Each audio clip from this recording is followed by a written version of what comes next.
channel. Di video ini aku akan membahas tentang gimana sih tipsnya untuk menurunkan plagiasi ketika kita mengecek naskah menggunakan Turnitin.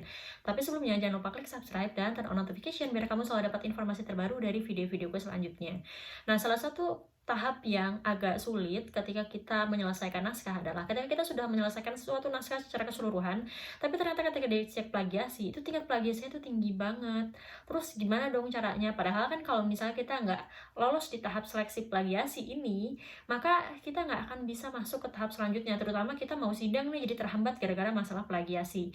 Tapi yang jadi permasalahan adalah kalau misalnya yang kena plagiasi ini adalah kata-kata yang tidak bisa diparafrase. Kalau misalnya kita kesalahannya karena ngambil dari sumber lain, terus udah itu nggak diparafrase, ya gampang tinggal kita ngeparafrase ya. Tapi gimana kalau misalnya kita input itu adalah undang-undang atau judul penelitian orang lain, dan kita emang harus input judulnya, tapi kan nggak mungkin kita ngeparafrase judul orang lain, atau kalau nggak kita nggak mungkin ngeparafrase isi undang-undang.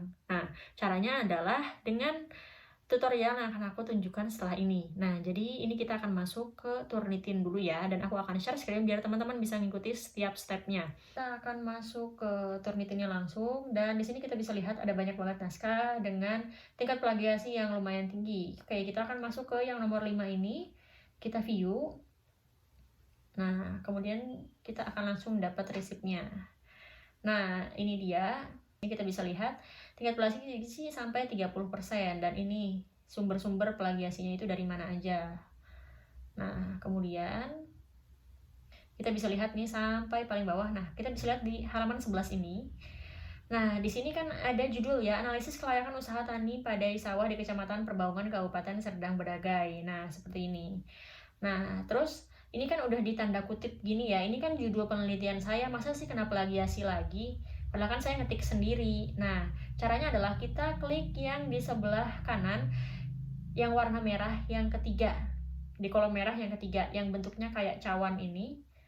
Kemudian kita lihat di sini, di bagian filternya ada pilihan exclude quotes, exclude bibliography, sama exclude sources that are less than berapa persen, atau berapa words. Nah, jadi kalau exclude quotes ini termasuk yang seperti ini kata-kata, kemudian di sini ada dalam kurungnya. Nah, itu quotes. Kemudian bibliografi. Bibliografi itu adalah daftar pustaka. Jadi kalau misalnya Turnitin ini mendeteksi ada di daftar pustaka, itu dia nggak akan mendeteksi sebagai plagiasi. Karena kan kalau misalnya daftar pustaka, otomatis kita pasti ngambil dari punya orang dong. Nggak mungkin kita parafrase bibliografi. Terus juga bisa kita klik exclude sources that are less than, kita biasanya input di bawah 1%.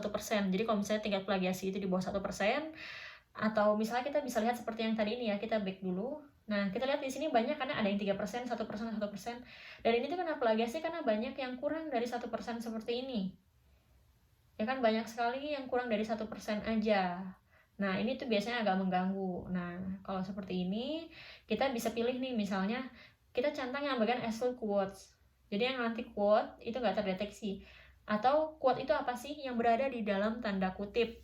Jadi kalau tadi kita lihat di bagian halaman 11 ini ya, jadi kan ada yang ditanda kutip nih untuk judul penelitiannya dia, tapi tetap kedeteksi plagiasi. Nah, kita bisa exclude quote, jadi yang berada di dalam tanda kutip itu tidak akan terdeteksi sebagai plagiasi. Kemudian exclude bibliografi. Kemudian di sini kita juga bisa klik yang exclude ini aja, pakai persen misalnya. Berarti kita akan exclude sources that are less than 1%. Kemudian sudah kita apply changes seperti ini. Dan kemudian kita bisa lihat tingkat plagiasi menurun jadi berapa? Oke, jadi 6% ya. Lumayan banget nih, asalnya tingkat plagiasi 30% bisa menurun jadi 6% karena menggunakan tips dan trik yang tadi.